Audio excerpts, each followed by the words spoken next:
Hi, my name is Dianna Williams from Lifetime's hit television show Bring It, and I'm here at WTNT, Q in the Streets.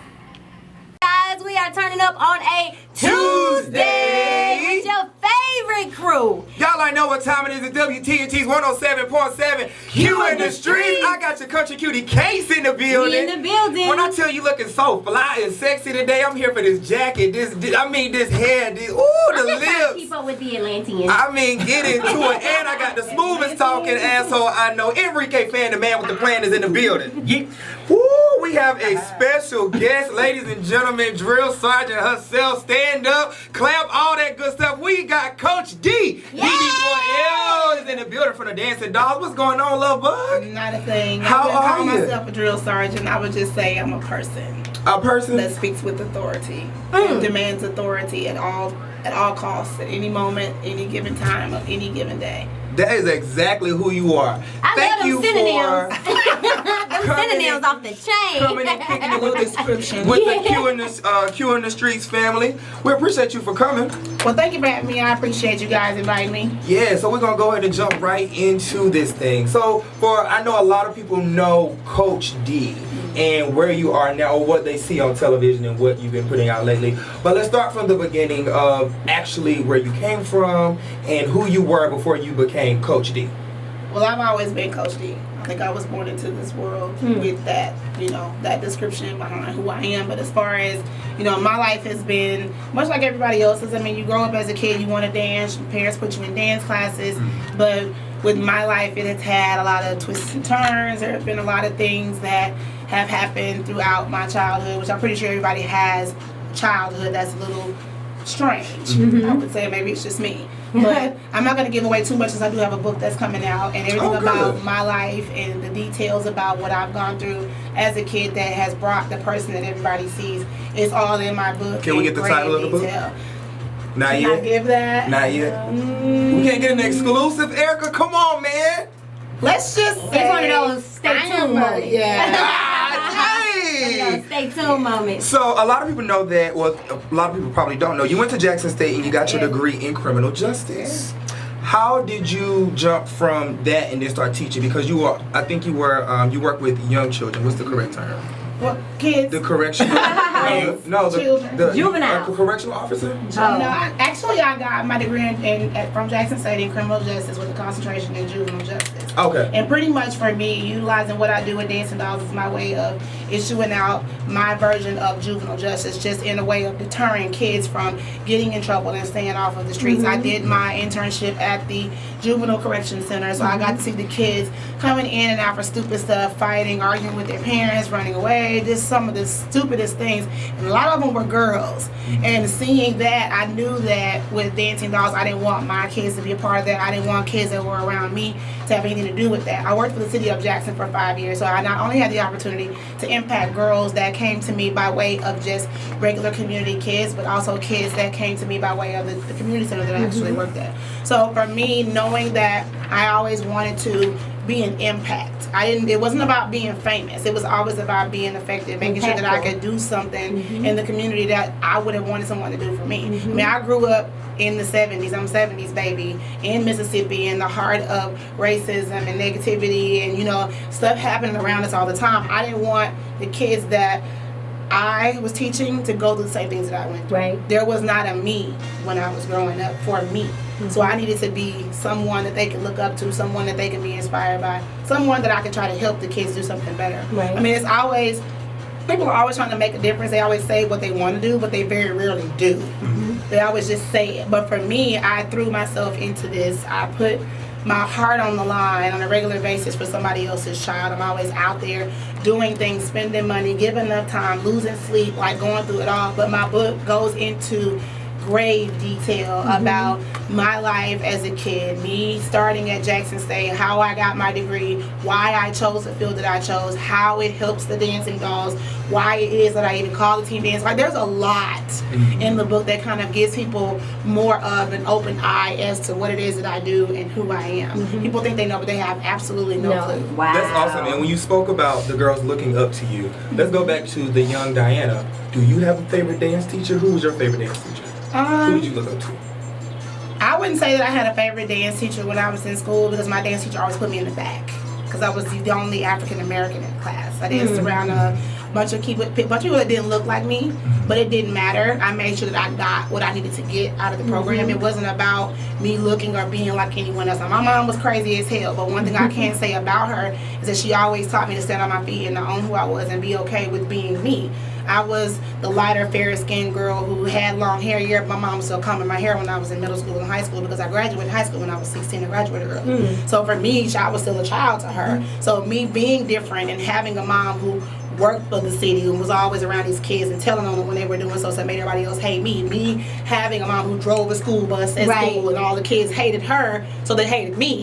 So it was like it's just a cycle of things that have continued to happen. But I mean, overall, I just really feel like knowing that who I am and the person that I have become and being this inspiration, it is a job. It's not something that is easy. It's not something that just falls into your lap. It's something that you have to either you is or you're not. I mean, God gives us all gifts. He gives us all talents. Some gifts are monetary, some are not. Some gifts are things that you can make money from, some are not. Some people are the most inspiring people are the ones that are sleeping underneath the freeways. You have a conversation with somebody who's homeless that you can't nobody tell you how to be homeless like they can be, like they can. And then on top of that too, they also have a story too, because we were once at one point damn near homeless, which is also talk about it. Like we have a lot of stuff that I've gone through that people just don't know. They see TV, oh she's got this, she's got that, but how did I get that? So speaking, let's stay right there because you said, I've heard you say several times that you almost passed up the opportunity for Dancing Dolls because of your past. So let's elaborate. Don't go into details as far as what you were doing, but just to hear that you almost passed up the opportunity. Like, well, I'm not gonna go into details about it because that's in my book.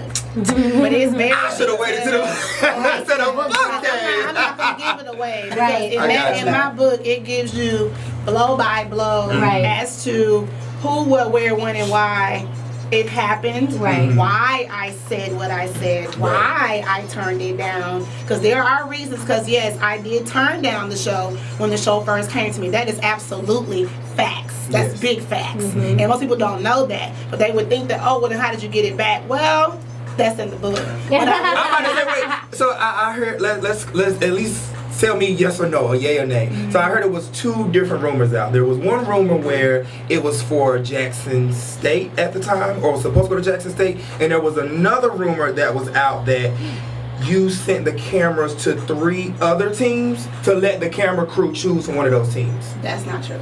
Okay. Neither one of them are true. Okay. I can't send the camera crew to do anything the camera crew don't want to go. But I thought that when you passed Jackson it up, State had nothing to do with it. Let's just be clear. Okay. JSU had nothing to do with it. Okay. I'm not gonna, like I said, I can't give the story away. But I will just say, because it's a whole chapter in my book about this.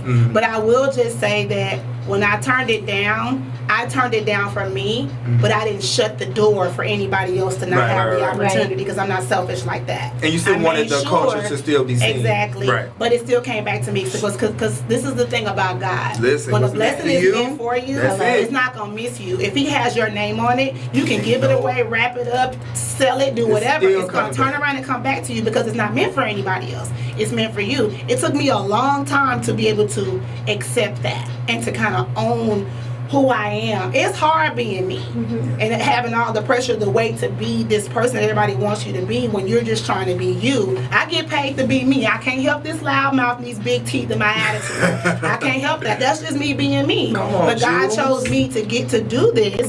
So I have to just own that. And with the show came about because of me being me. So me doing me, the gift that God gave me, and I'm gonna give it to somebody else. God said, no, that's not what I told you to do. Do what I told you to do. So I'm gonna give it back to you. You're gonna stand in your truth. You're gonna stand in the shade. You're going to reap the benefits of this shade. Come on, Jules. And you're going to create your own shade of success behind it all. That's good. Now I done dropped 3 things on you right there. I'm taking it in. Like I want to write, but I got one more question on my We got to record it so we can go back and watch it. Oh, listen, I'm in there. So one more question. With you, with coming back to you and all and things as such, you got turned down from that school. So do you feel like you wouldn't be who you are today if you would have made that team? I know that I wouldn't be who I am because again, things that happen in your life make you who you are in the present. It takes the trials and the tribulations and the groveling in the ground and the crawling through mud and rocks and dirt that's and good you know stuff. all stuff to just get to where you're trying And come to out get. polished. And for me, it's like I think that with JSU, I was never supposed to be on the dance team because me being on the dance team there would have kept me from being able to give the dolls all of me.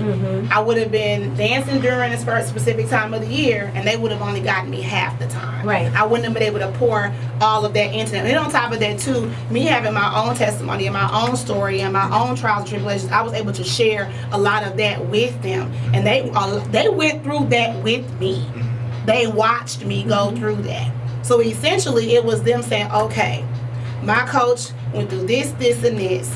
It did not kill her. She's still up. She still walked away with the 3.7 GPA. Come on. From the school of her choice. Not school that chose her, but school of her choice. Right. You don't have to choose me because God chose me, so it's okay. But I chose that school. I walked away with my degree in 4 years, really 3.5. And at the same time, I still walked away with my dignity. I still walked away with a reputation of being one of the baddest bitches on campus. Come on! Oh, I have this legacy. Oh, she was never a J. Said, no, I was not. But look at what I'm doing right now. Period. Who can follow up behind that? Right. So I definitely want to know what I'm know. doing. I want to know, like, anything that we do, we have expectations of our dreams. So with you starting the Dancing Dolls, did you think, one, the TV show, and two, having franchises to have 3 locations, Jackson, Birmingham, and the new location is Stone Mountain, did you ever think that dream was going to get to where it is now? Well, I didn't have a dream to start Dancing Dolls. I had a dream to create a house of dolls that would look, walk, dance, and act like the beautiful dolls that I saw that sat on shelves when I was growing up, Toys R Us, you know, and Woolworths back in the day. That's what I wanted. Right. You It have a wasn't doll about- out, right? A doll? You have a doll out? I do. A baby? Okay. I do. But it wasn't about that for me. You know what I mean? I started Dancing Dolls because I saw a need for something in the community. Our kids needed to have something to do. They needed to do something positive. So I essentially started the team because of that reason. But I never thought that me having a community dance team that had a specific purpose just to reach the kids in the community would reach the masses in such a way. But essentially, it wasn't just the dolls that did that. I also did that as well. Without me and my sacrifice and what I gave up, and me having to utilize my life as a testimony, me having to showcase my truths and be able to stand in my own truth and deal with it all. It taught those kids how to deal with it, because a lot of them have stuff going on in their lives too. Because they're teenagers, they're gonna grow up and go through things too. But me having to deal with all of that, that took a lot. So for me, it's a success story for all of us as a whole. I just never thought that I would be as blessed as I am. I never thought that I could handle it like I'm handling it. I never thought that I would be able to overcome what I have overcome. I never thought that I would be worthy. Because I was always made to feel unworthy. Right. So I never thought that it would be, I never thought there would be a number one. Because that's in my book too. Because my husband is a big part of my story. I never thought there would be a number one. Let alone a number 2. But damn sure not a number 3. I never would have thought. I'm just, for me, walking in my truth, living in who I am, owning who I am, learning to finally be okay with me. Because again, even with the show, because the fans on social media, people don't allow me to be okay with being me. Right. Somebody always has something to say. It's never good enough. It's always, we don't like this, we don't like that. Right. And that's cool. But it took me a long time to be able to be okay with that. So for me, it's like the overall success, I think, of Bring It stems from the amazing stories that all of these kids have. Because all of my girls have stories that Bring It did not tell. They don't showcase everything because it's not entertaining. Right. You know what I mean? But these kids all have gone through trials and tribulations, things from puberty to acne to boys to drama at school to them losing family members. Like, they've gone through a lot, but that's not entertaining for TV. Right. You want to see the battle, but they have real life stories. Their parents are amazing. Like, we've had a lot of things that we've all gone through, but in real life, all of it's together, as we're all successful because of the sacrifices that we've all made. So I have to know, watching the show, do the parents really get on your nerves that bad? Yeah, they do. To be honest, they don't. Like, but they don't barge into the studio like that. They keep it on the porch. You know, they say what they have to say outside, and the majority of they have my phone number. So if we have an issue, we text each other, we have a conversation. You know, TV is TV. You might have the occasional mom who may lose their mind for the moment, but for the most part, they're not like that. So that happens when the cameras aren't there all the time as well? It doesn't happen at all. You don't see the parents when the cameras are not there. Oh, okay. I do have a question. Yeah, you don't see 'em. And I don't know, you don't really have to answer it because it's a bit controversial, but I'm just kind of wondering because I follow the Princeton Elites as well as DD4L, and I just want to know what is your take on that? Like, I know a lot of people bash them, a lot of people have negative things to say because of it being a traditional quote-unquote girl sport. So what is your take on that if you want to touch it? I mean, I don't have a take one way or the other. I like Kentrell and Adrian. I mean, I don't have an issue with any of the Princeton Elites as a whole. I know them. I can text Kentrell right now, like, hey, what's good? I need choreography. Let's do a camp together. Like, I have no issue with him. Everybody was born in God's image. It's not for me to sit and judge anybody. You don't throw stones in glass houses. I don't do that. I stay in my lane. God made me how he wanted me to make me. He made him how he wanted to make him. We don't know if that is the path that he's supposed to be walking. We don't know if that's what God has ordained for him. It's not for me to pass judgment. People pass judgment on me every day. So what would I look like to sit there and do that to someone else? I care for Kentrell as a person. I care for him as an individual. He is human just like me. We both bleed. You know, we both cry. You know, we both have amazing stories. I think he's an amazing person. I think he's very brave to be able to do what all he has done and to deal with it. You know what I mean? But at the end of the day, that is between him and his God. If God said, I told you not to do that, just like God told me not to walk away, and I did it anyway. That's between him and his God. But I don't have a problem with him. Not when I say at all, none whatsoever. Yeah. I actually talked to Kentrell yesterday, which is very strange. Yeah. I want to jump in and say thank you for showcasing the majorette style because I come from band. You know, it's kind of like, I'm like, yes. So when I see the girls going off, it's like incredible because I come from a band background. I also want to say, because you were talking about the girls, so I want to stay there. To be teenagers, they've done some incredible things, and this platform has opened up some incredible doors for them. But one thing that I like about you is no matter how many followers y'all got, no matter what show y'all go on, no matter what stage you hit, I love the fact that I've never seen you treat any of the girls differently.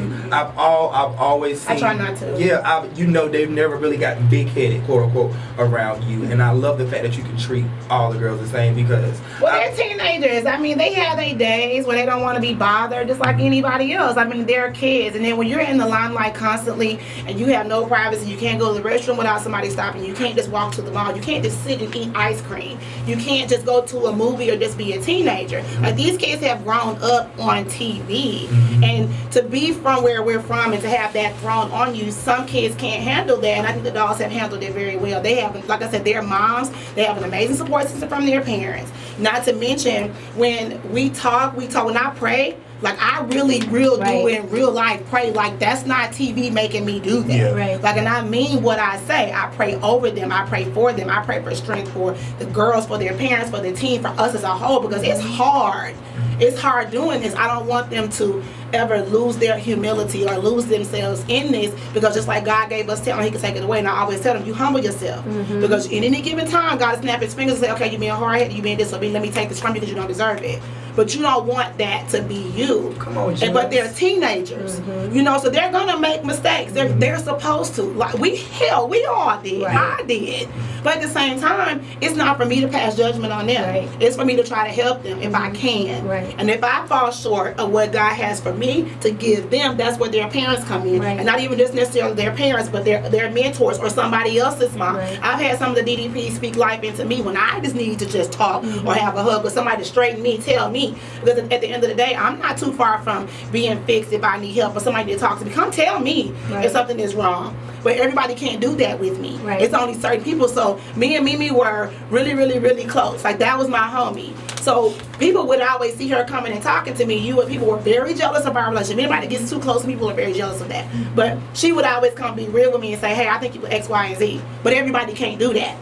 And because I'm like, I stiff on everybody. Because if I don't know you, you do got to get away from me. But with her, she was always very honest, very real. You're dropping jewels. When the pre-order start? I'm ready for it. when we were speaking about the discipline that you have with the girls, I know one episode specifically stuck out to me when Princess joined the team and the girls had the group text and they were discussing her not knowing she was in there, and the way that you handle it, like that episode was really intense because we do only see the glitz and the glam of the show, and we see little stuff like, oh, they're going to prom, and oh, they have a boyfriend, and then it was like, no, this is what goes on in the dollhouse. They're teenagers, like I said, they're girls, and they have feelings just like everyone else. But at the same time, too, everybody gotta let me be a coach. Right. I got my job for a reason. I know what I'm doing. Princess has been through a lot. I will just say that, because I'm not gonna speak about the kids. Right. But she has been through a lot. And being that child in that moment, it just kind of put me in that moment. Right. Because I know what that felt like. Because I've been through a lot of stuff with other people doing that to me as well. So that's a difficult thing. I mean, it's a difficult position to be in when you know that you're trying to be a specific person, but then people just won't let you be who you are. Right. Especially when TV is involved. I'm just going to say that. Because I can't say a lot about that. Right, I'm about to say, well, while you there was the reunion. I forgot which season. You got into it. Was another very intense scene when Vivica Fox was the host. Yeah, it I was remember with that. Neva. Have you ladies recovered? Are you guys? I don't deal with her. Oh, okay. I don't deal with her. That you guys went back and forth for the long. No, we didn't go back and forth. I said what I had to say. Well, She yeah, just well, did like per the episodes and stuff, it was just like every time you guys got to Divas of Olive Branch, it spiraled away from being, in my opinion, about the girls to you guys' personal relationship. No, it's always, let's make this clear. For me, it's always about dancing dolls. Okay. Nothing or anything will ever come before that team when it comes to competition. When it comes to my job with bringing nothing, not a parent, not a coach, not a nada will ever come before those kids. Okay. My job is to protect them first. My job is to make sure that they come first and they understand that. Now, what I would never do is bring up Neva's past. Right. Because I know a lot about a lot. Yeah. But I say a little about a little. Right. Because see, my thing is, me doing that to you will make me like you, and I want to be nothing like you. Of course. So I make sure that when she did that, Cam looked at me, and I turned around, I gave her some choice words that they bleeped it all out. 'Cause I meant you. And like I told her then, I told her then, you already know what it is. You do blankety blank blank, blank blank blank blank, because she ain't gonna blank blank, and she gonna blank blank blank, and when it's over with, blank blank blank. Right. And she said, okay. I got you. Right. You stand there, Right. you look beautiful. Yeah. Not a hair out of place. Right. You don't flinch, I got you. Right. You got an ignorant fool for a coach. Right. Stand there and you be beautiful. Right. Don't you get out of character. You got me for that. Right. But at the end of the day, what she does off to the side, she can't do that in my face. Yeah. But see, the Come on, camera let's just talk catch about me, it. Run around the room from right here to get over there to her at 2 point. Now security, nobody saw that coming. But when I'm standing in your face, you no. We grown. Yeah. Forget these cameras. Let's talk. Right. Forget that. Right. But when I confronted her that day, now you fanning and y'all hot carrying on. I need you to figure it out. Right. Like what Cardi B tell Nicki? Are you a victim? Yeah. Or are you the aggressor? Right. Which one are you? Pick it. So at this point, don't play victim with me. Don't do that with me. So- Because she knew she was wrong, and I Sound wouldn't. like my show. I could have created a whole creative that would have discussed all of it. Right. But I wouldn't do that. Right. And for me, what you said, I look like a horse. Okay, great. Mustang Sally, ride, bitch, ride. What's your Right, point? bitch, Like, right. what is that supposed to do for me? My husband's not complaining about my teeth at Right. all, or my mouth. Right. Yes! So we can go. I just really want to know, going further into this book, because I'm already pretty intrigued about it. Yeah. Will that be more in detail as well in the book? I'm not gonna I'm about to say, don't give her no energy, no. It's not gonna be.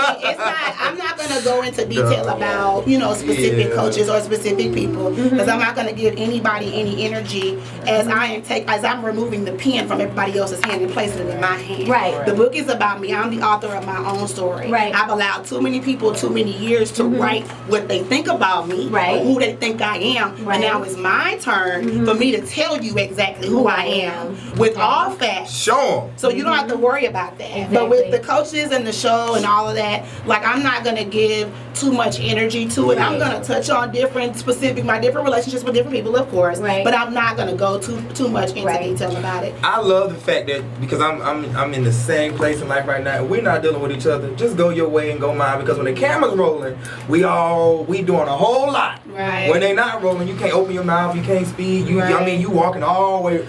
So I definitely feel you on that. So just one more thing about the coaches. Tracy, the coach from Miami, do you guys have a relationship at all? No. Not at all. So there was I want to ask a question because you now have a new school. Is it school? Dancing school? You can say that. Okay, school here in Atlanta. In Stone Mountain. How do you separate fans versus people who really want to come to class? And Well, I'm not there. I own the company, so I'm not always there. When the students call, I have staff that answers the phone. They give the information. We give the information to whoever calls. Whoever calls and wants the information, we don't say, are you a fan or do you really want to come? If they call asking for information, we give them the information. They come by. If they want to register, they register their kids for the program, and then they're in there. Some days I'm sitting at the front desk and I'm cracking jokes with the little kids that come through the door. I'm talking to the parents sometimes. Sometimes I'm not there. But for me, it's not about fan or client. To me, they're all family. When you come into the Dollhouse, you become a part of an extended family. Like, you're a part of us now. It's not about Dancing Dolls, because Dollhouse and Dancing Dolls are separate. This is about Dollhouse. It's not the same thing. Dancing Dolls is the competition dance team that I created that practices inside of the Dollhouse. But Dollhouse Dance Factory is where kids come and take ballet, tap, jazz, hip-hop, modern, contemporary, jazz, Asian. Kids from ages 3 all the way up into 18. We have a competition hip-hop team called D. Williams Dance Company. I'm D. Williams, and it's a hip-hop competition team, but it's something separate. We have a lot of different entities up underneath the umbrella that's DMC. So all we see is Bring It, but there's so much more going on at the bottom of the pyramid. And Bring It doesn't focus on that, which is what I do in my book, which is what I do when I go to different places. I make sure that people understand that when you come through the door, you're not coming to join Dancing Dolls. You're coming to join Dollhouse Dance Factory. It is a school that you don't have to audition for. You don't have to know how to dance. You don't have to know how to do anything. If you just have courage and enough gumption to say, okay, I want to do this. I'm going to come and learn to do ballet. I'm going to come and learn to do all these things. We have a great staff. They are technically trained. They're not just people in a box teaching class. Like, they have a resume that is as long as the Nile River. They are amazing at what they do. So can I come? Oh, one question. Can I come into the school and become a dancing doll? You can come into the school, you can train, and you can audition to become a dancing doll. Right. Just because you come to the school and take class is not guaranteed that you're going to make the team. That's not how that works. That's good. But you still have to audition. I just want to say shout out. I'm from Birmingham, Alabama. So when they told me that you guys was setting up shop, I was like, okay, we done hit the map, baby. I know 2 of your coaches. We actually went to high school together, Garrett Swanigan and Tamisha Fagan. Yeah. Yo, those are my babies. Yeah. And when I see them out with you, I'm just like, wow, because they really love to dance, you know? And even speaking of Tamisha, like, she's always been a dancer, and when she was very public about it on her social media, how she was saying her dance life had been dormant, but then when you came and you were looking for coaches, she just got up and was like, I want to audition. And to just see that spark or something like that being put in Birmingham, because I know Jackson is small and Birmingham is kind of small too. Like, we got a couple of tall buildings. I ain't gonna even call them skyscrapers. We got a couple of tall buildings or whatever. But to see that come there, and it's a dance line, Dancing Dolls in Birmingham as well, not just the factory. Like, they compete and perform as well, correct? There's a Dollhouse in Jackson, one in Birmingham, and also one in Stone Mountain. There's also a set of Dancing Dolls at every single studio. You still have to get down through Dollhouse before you've been talking about becoming a dancing doll. Because even if you become a dancing doll, you still got to take class at Dollhouse. Because you're not going to learn how to be a proper dancer without taking some type of technique class. You get your technique from ballet, jazz, or modern, or contemporary. You get your swag from hip hop. You get the majorette from the majorette coaches that we have there. They didn't just get like that. They had to be. They didn't come through the door like that. Because if you come in the door already know how to dance, then my team ain't nothing. That's just not how we work. People see the Dancing Dolls on TV and just assume that they were always that good. It's not true. Dancing Dolls has been around since 2001. We didn't just come when Bring It showed up in 2013. That's just not realistic. And when you see those girls on TV, like, everybody loves Kayla. I think Kayla is amazing. But Kayla had several years of training before Bring It came. She has been on the team since 2004 or 5, and the show came in 13. So you do the math. She was trained before they got there. She took class at she took tap and jazz and hip hop at Dollhouse. She also trained hard when she was before she even became captain of the Dolls. Like she went all of them. Like it just doesn't happen like that. People have this, I think, unrealistic ideology that they're just gonna come and I'm gonna make the dolls and I'm gonna be on TV. I do not care about being on television. My job is much bigger than television. TV gives me an outlet to be able to reach so many people to share my gifts, but I can't reach and touch every one of those, but I can touch those ones that are right in front of me and try to assist them as much as I can to be great, which is what I'm trying to do, which is why it's so important to have studios in places like Birmingham and Jackson that are small, that don't. You can put Birmingham and Jackson in Atlanta. You know what I mean? And they come here, there's like, oh my God. Yes, we're so excited. You know, all these buildings. All the big buildings. Skyscrapers. But with the show and the tour, it has given the kids opportunities to see states that they've never had a chance to see before and perform on stages like the Fox Theater, where we're signing our name next to Tupac and Outkast and Martin Lawrence and Kevin Hart. And I'm like, well, damn, Chris Brown was just on this stage at this theater in LA. I had to tell my son, you know Chris Brown was just here about a month ago. First of all, I'm a fan of your son. He is amazing. His little personality, like, oh man. And speaking of the Fox, I've been to 2 shows now. I went to the one last year. I think Todrick came. I think he talked about it. Really cool friends with him. And then I went to the one this year. When I tell you these little girls go crazy in the audience for you and the dance team, we have some amazing bands. I think it's so incredible. And like they be like all in. So speaking of people that you know at the Dollhouse, I know 2 people too. So I do want to shout out. I know Nal as well. Personally know him, but it's crazy because Jaleesa. I told you about her before, and I just have to say it on air. This is just a full circle moment for she and I, because I drove Jaleesa to your audition when you were auditioning people for, staff. In Birmingham. Jaleesa was just like, if this interview is, she's like, if this interview is more than 2 hours long, I'm not going. I was like, well, bitch, I'm driving you. And it's crazy. This is her ring. We've been best friends for almost 15 years plus. So it's just crazy that she's not working. I know she about to like text like, oh my God, da, da, da, da. So I was there when you almost fired her in the beginning. She was like, what do I do? Yes, right before she got her, she was like, I'm about to get fired. I was like, Jaleesa, call her, figure it out. Da, da, da. She wasn't where she was supposed to be. She wasn't where she was supposed to be. But even with that, Jaleesa turned out to be a humongous asset to the company. She has an amazing personality. She's a very sweet person. Her personality is super infectious. The kids love her. And it's crazy because she's always been that girl, because she was coaching.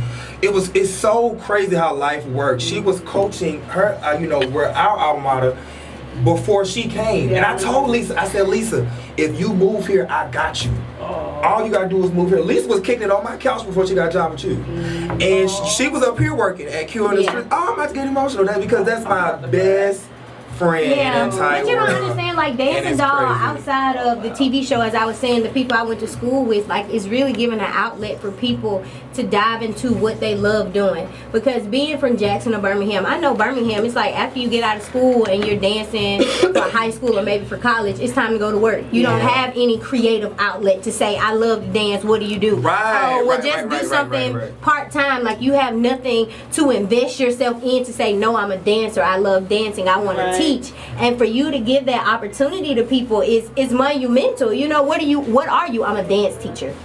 Right. And I'm doing something I love doing on a great platform. So again, I'm not a dancer. I just like to see my friends win. Me but too. Thank you for them. Thank you for them, because when I tell you, I never see Lisa. First of all, Snow Mountain Star. Period. She be there at 20, and I'll be like, Lisa, let's go. But no, baby, I got to open that dollhouse in the morning. I'll be like, okay, see you later. She loves her job and everything like that. But we're not gonna throw the interview about them. I know you got to get ready to go. So me and Rainey was in here practicing our 8 counts or whatever. I'm just trying to see if I can be a dancing doll. I just really want to be a dancing doll. Can you just teach us one 8 count? I know you don't feel good. It don't got to be all over the top. We just need a quick little 1, 2, just in case I get challenged when I go to the next football game.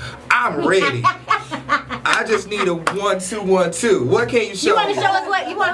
You want to show us what we got? What we and put then together? we're gonna shoot, add your little sauce on it, and then we're gonna go from there. Enrique, Okay. can we get some? Can we get some some good band music? music? Some good band music like that. Oh Yeah, boy. play some FAMU band music. Come on. Oh, he tried you.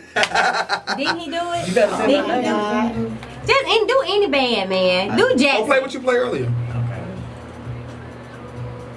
Gotta play the best band in the land. And what band is that, Jackson? The Marching 100. The Side Boom of the South. The Shout out to Alabama A&M Incomparable University. 100. What school was that? Shout out to. Don't do my. I'm about to say, can we do it in the hall? Can we do it in the hallway so we can Somewhere have more space? Let's do it in the hallway. We're gonna do it in the hallway? Let's let her drop her social. Yes. Yes. On. Oh. Okay, so we're gonna wrap. So we're gonna take it to the hallway. You're gonna give us one good old 8 count, okay? I'm here I for ain't it. say that. Or you gonna critique what we got, and then we're gonna I'm go gonna off, make the okay? team. I don't know about you, but I'm gonna make the team. Okay, Miss Dianna, please let us know where the dollhouse is. Let us know, can we know at least when pre-orders start? Okay. Well, Okay, just We gonna follow stay her tuned in, social okay? We media. gonna stay tuned. God dang, man. Everything is like super top secret, Yeah. seriously, because when it hits, everybody's gonna be like, oh shit. I'm tuned in. I'm excited for Because I it. already threw some stuff out there at Yeah. you, but I think it went over your head. Oh, now we trust gonna me. rewatch it. Yeah, it ain't nothing. When let me tell you something. These There ears was 3 and things that I said. I threw it right at you. You did. I promise you, I called it. Ask me. let us know where the dollhouse is here, and not even just here, because we have people watching and listening everywhere. Well, the Dollhouse in Jackson is on Ellis Avenue, which is not even 3 minutes from Jackson State University. The Dollhouse in Birmingham, Alabama is at 5357 First Avenue North. And the Dollhouse in Stone Mountain is at 5370 Stone Mountain Highway. You can't miss You it. can't I miss love it. the It's one right here off the because you highway. can see it like Walmart. That's what I Yep. wanted. I wanted to be like Walmart. All 3 are amazing studios. They're very different. We have classes for kids from ages 3 all the way up to 18. We have competition dance teams that are there. Anybody that's interested in joining classes, they are welcome to come. It's a fun, family-friendly environment. Just know that when you come in there, you're not going to see me. Oh, they do that, especially the one in Jackson. They bang on the window. Really? Oh, absolutely. Don't do that. 'Cause that glass is expensive. If it gets broken, I gotta pay for that. Yeah. So, but I mean, it's a great, you know, it's a great company. It's a great opportunity for kids to come to learn. And then also, too, my book is coming. Pre-sales will be coming late fall. We're already in the fall. I'll take So I just that. done I'll decided take to- that. like- I caught that one. My Barbie doll is out. I do have a Coach D Barbie doll. She is a beautiful brown doll with long black hair with highlights. It's a very pretty doll. What I love so much about it is that it does give so much like the replica of what I look like. The long slim face, the long arms. She has bendable features. She has heels on. Oh, that's cute. Does Oh, she do have they a clipboard? sparkle? No, she She didn't don't have have a a clipboard, clipboard? but she is one of the only child certified dolls. Your doll has to be child certified to be sold to children. Okay. It is a regular Barbie is 11 inches. Mine is 16 inches, and it comes from Trinity Designs, another black-owned company. I'm big on black-owned business. Yeah. Yeah, that's amazing. Yeah. Let us know your social media handles. Oh yeah, I forgot about that. And then also too, I have a collaboration that I'm doing with the Atlanta Hawks. It is on November the 19th and the 20th. We're doing their very own version of My Buck or Die Camp, where the girls are being trained by Deja and Princess, and they'll get a chance to perform at the Hawks game on the 20th. Oh, that's wow. huge. Yeah. That is huge. Yeah, that's huge. How old you gotta be? All right. How old you gotta be? You're too old. Y'all got a Thank you. videographer? Plug. Right. Thank you so much, No Coach D, problem. for coming and kicking it with the Q in the Streets team. Again, thank you for just showcasing this type of dancing. Right. And I know that you do other type of dancing at your school, but coming from the band background, I do just have to thank you because, you know, we used to get down with it when I was a younger. major Look, rebel. back in my day. I'm here for it. But again, guys, so we're ready to wrap it up. What time is it? We still got a love relationship coming up so soon. All right, guys, I got my country cutie Case in the building looking amazing tonight. Thank you, I got my right-hand man, Enrique Fan, the smoothest talking asshole I know in the building. Yep. All right, we got Coach D in the building, guys. She ready to come in the hallway and she ready to critique me and Rain. We had to come up with a little 8 But count. haircut. Get the clipboard. Major Get the cousin. clipboard. Y'all keep it locked at WTNT's 107.7 Q in the streets.